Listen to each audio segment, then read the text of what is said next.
elwet kambino kokalo kuom migawo mar thieth ma pacho ka. Judith Omondi, Ramogi TV. Kapod ntiere weche mag thieth, riwruoge mag jochiw thieth obwogo dhi ng'anyo bang' ndalo 60 poni piny owacho kokete tim winjruok mag gisebedo ka gidwaro chakre higa mar 2019. Kaka Judith Omondi lero, jochiw thieth go koni piny owacho osemiyogi kiach kata bed ni gisebedo ka gichwalo twak margi e migawo mar thieth. En romo mane okelo kanyakla riwruoge maromo 8 mag lakteche kama oting'o kuko, nan, kunade kind mamoko mane okwedo mokalo kaka piny owacho osebedo katiyo kodgi e yor arietha.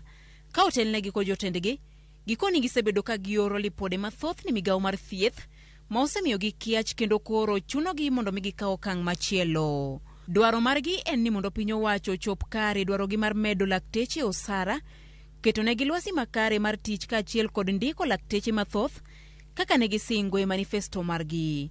Health workers have not enjoyed a pay rise for the last over 7 years, and healthcare workers poorer today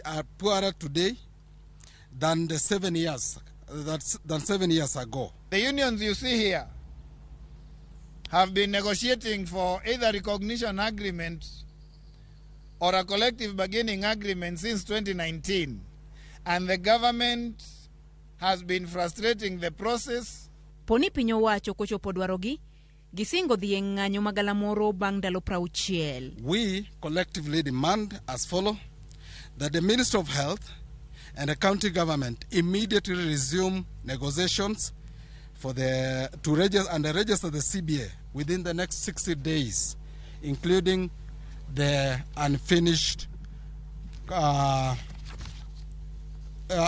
recognition agreement between the union that do not have.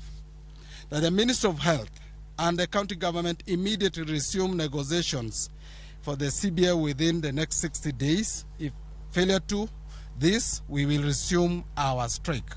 Seth Panyako, jagoro maduong' mar Kenya National Union of Nurses, mabende ne osiro sirkand Kenya Kwanza e kinde campaigns, okoni gino mane giparo ni dhi bedo maber olokore kendo gidong' ka giywago ang'e e siro sirkand William Ruto.